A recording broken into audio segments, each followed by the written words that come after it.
I would say if you want to break down the political system in prison, it's by mobs. The way I can equate it is I guess, and don't quote me on this because I'm not an expert on anything California whatsoever. I don't know shit about California, but I can say that I know out here, for example, there's like Bloods and Crips and everything like that.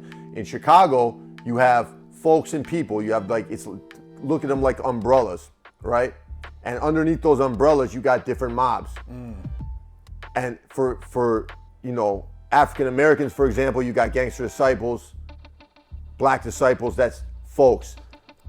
People, you'll have like vice lords, four corner hustlers, that's people, right? And then you have Latin folks and Latin people. So there's hundreds of different organizations in Chicago. And that folds over to the prison system because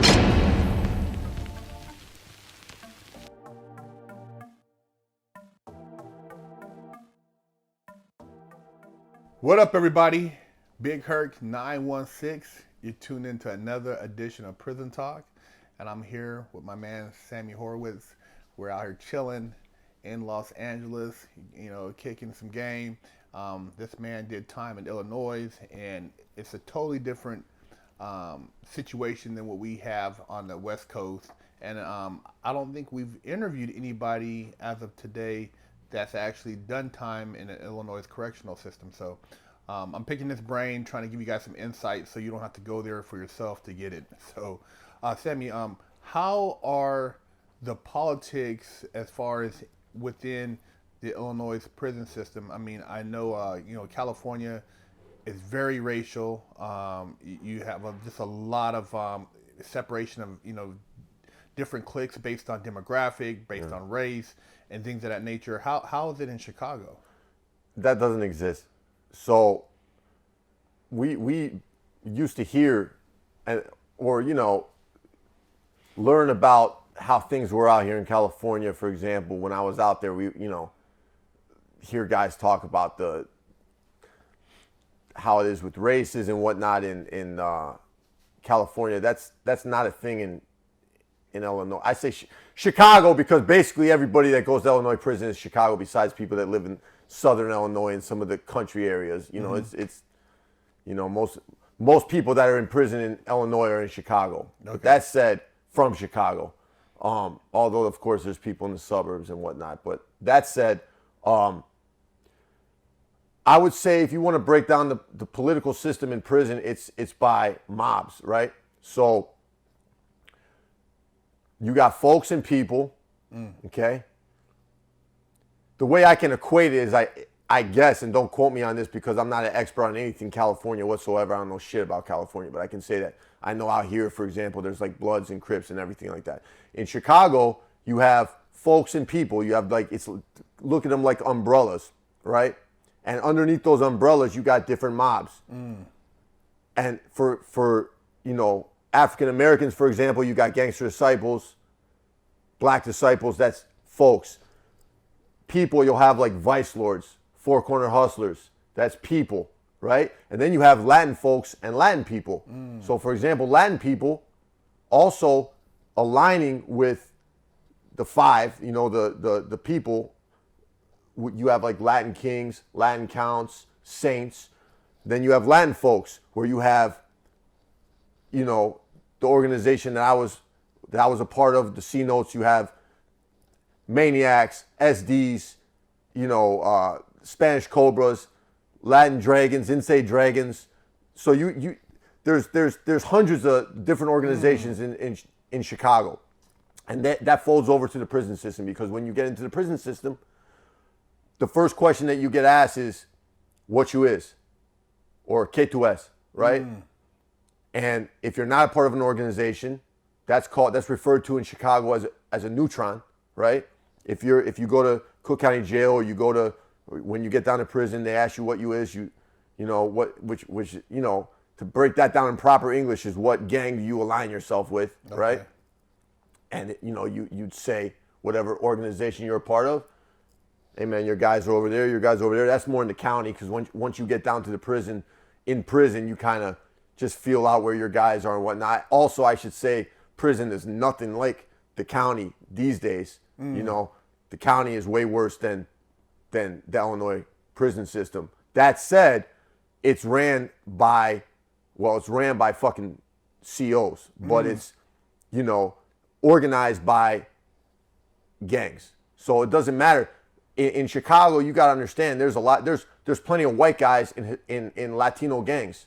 There's plenty of black dudes in Latin gangs. Oh wow, right? So it's a mixture. It's a mixture. There's not so many white people in black gangs.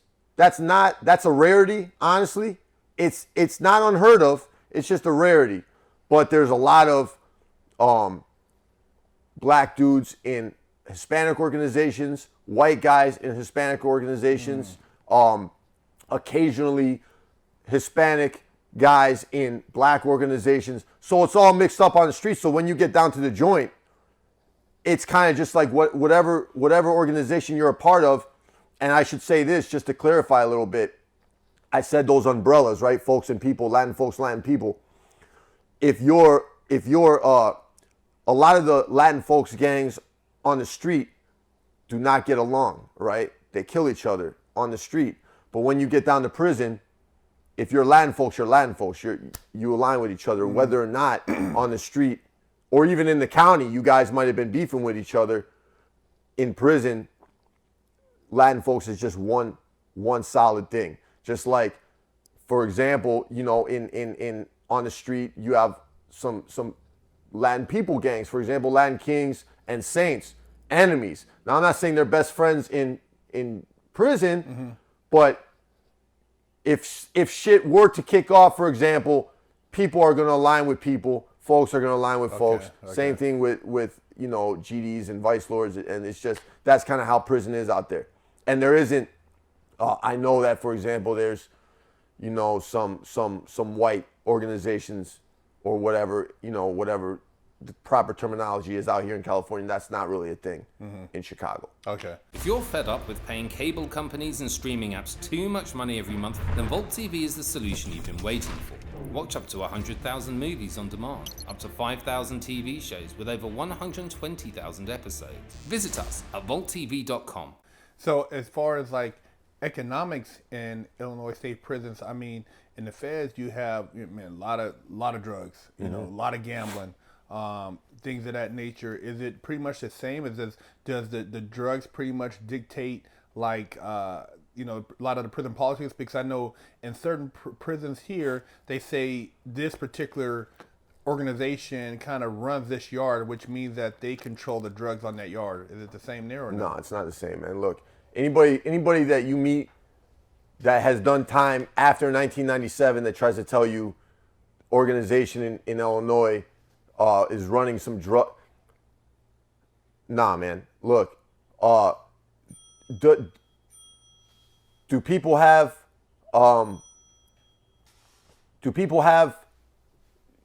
hustles that they're doing in prison where they're selling weed and occasionally some hard shit? Sure. That's a real small fucking number of people. That's not really a thing, man. Yeah, I'm trying to basically think about how to answer that, just in the sense that there's not really a big drug trade in Illinois prisons, man. Oh, wow. That shit comes, don't get me wrong. When I was there, guys would get in weed, guys would get in different shit. And so yeah, different organizations have the shit, but that's not dictating any of the fucking politics in prison. Mainly because you can't really know a lot. You can't really let people know what type of shit is going on because there's so many fucking stool pigeons that will drop, you know, kites and want to tell on you. So it has to be very, very secretive. You gotta be far removed. I know in the feds, like I said, I didn't get involved in that scene because I didn't want to, you know, my whole thing is I had to make sure from day one, I prepared myself to get out. And I know once you get involved in certain things, it leads to other things. And I didn't feel like catching any cases while I was in there. But I do know that drugs is a big part of their economy in the feds. I mean, there's guys who are pushing, you know, a lot of heroin in there, and which is a big drug in the feds. And, you know, it's outside of gambling, which is another big one because of all the, you know, there's a lot of that. There's a lot of gambling. I will say this. There's a lot of gambling going on A lot of guys shooting dice, a lot of guys playing cards for big money. That's going on. Okay. As far as drugs goes, don't get me wrong, there's drugs being sold, you know, at least during the time I was there. Guys were hustling and selling drugs, but that wasn't something that was a huge viable economy in prison. Guys were definitely hustling and doing it, but it just, because of how locked down the prisons are out there now, it's very hard to run those type of, there's guys that were probably pushing a lot of shit on the street from prison. Okay. You know what I mean? Guys that were coming in from the street, but nah, man, I'm not going to sit here and tell you that guys are doing that. What would you say is the biggest thing as far as prison economics? I mean, in the feds, one of the things is, I mean, even outside of what's going on inside, is that you have people who get together for common interest of learning from each other. Like, so, you know, I was in there, you had guys teaching how to buy foreclosed properties. You have guys teaching how to establish an LLC, you know, guys teaching how to write books. You know, I learned, you know, that's what got me into writing. I wrote a couple books in prison, and, you know, guys writing screenplays. So you have a lot of that. Is there a lot of guys, you know, outside of what's going on in prison, like trying to put together like business groups in there so that when they get out, they can actually build, you know, their brand or whatever they're trying to build? Are people thinking like that? People are thinking like that for sure. I don't know about business groups, but I mean, yeah, everybody's reading different books on finance, different books on foreclosed homes. You know, all the usual suspects of books that guys read in jail. 48 Laws of Power, Art of Seduction. You know what I mean? Staples. Book of Five Rings. You know, everybody's got the staples. But as far, you know, people read books on economics. I got a very good friend that I send books to all the time, and I'm ordering him books on real estate and finance and things like that. But groups that guys are getting together and circling, I wouldn't say that was really a thing, but guys really trying to educate themselves and build plans for when they get out.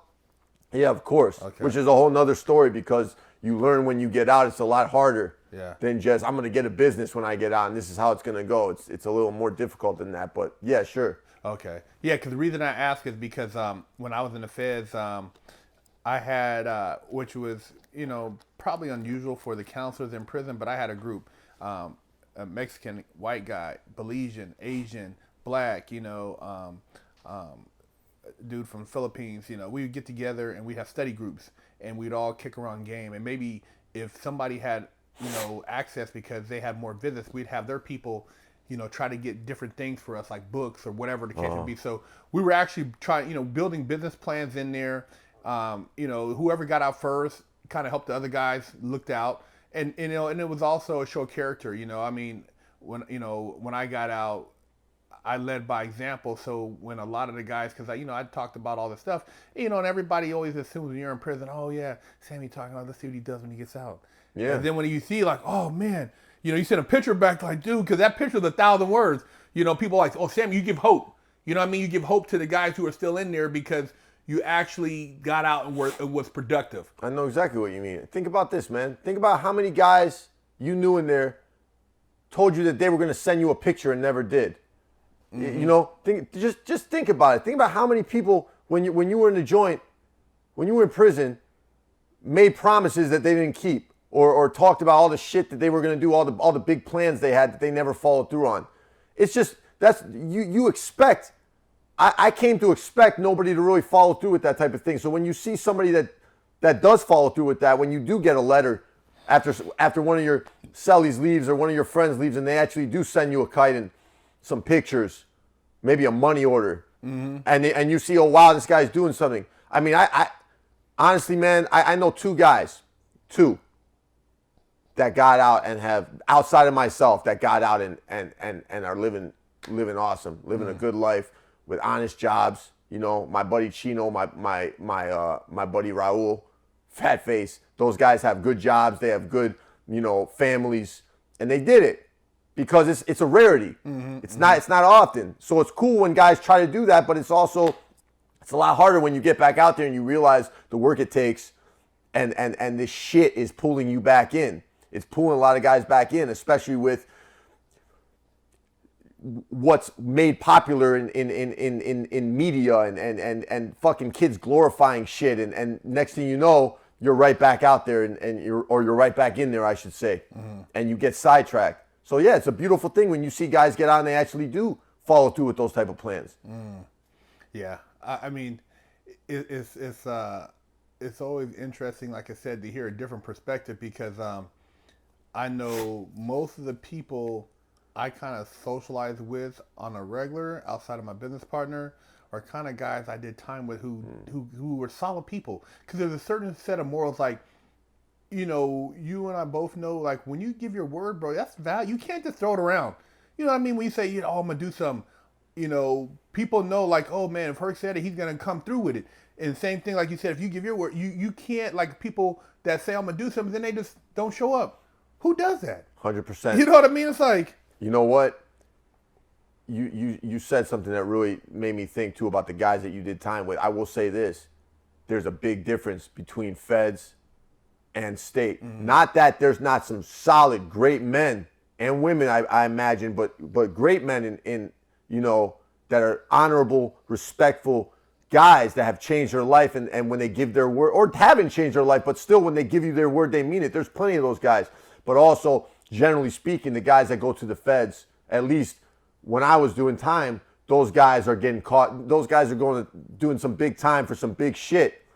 And so generally, there's a lot of different type of mentalities in the feds than there would be in the state. You got guys going to state prison for fucking criminal trespassing, you know what I mean, or little bullshit, right? So you got guys that are fucking low level gangbangers that end up in jail and then go to prison. It's different than a guy that's selling 50 keys and gets 75 years in the feds. Yeah, you're right. It's a different type of mentality that you're dealing with. Not that there's not those guys in each place. I'm just saying, generally speaking, it's a little different. Yeah. But 100%, man.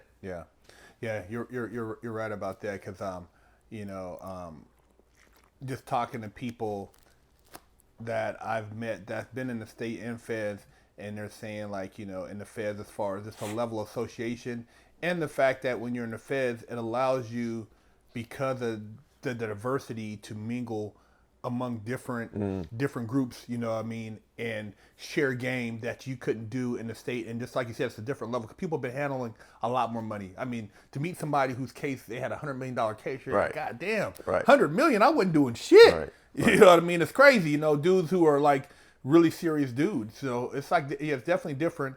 And like I said, it's good to get your perspective because, like I said, we haven't interviewed anybody else from Illinois. So to hear it come from you and to kind of give these youngsters a perspective of what's out there without having to go to prison is what our objective is. So, that's awesome.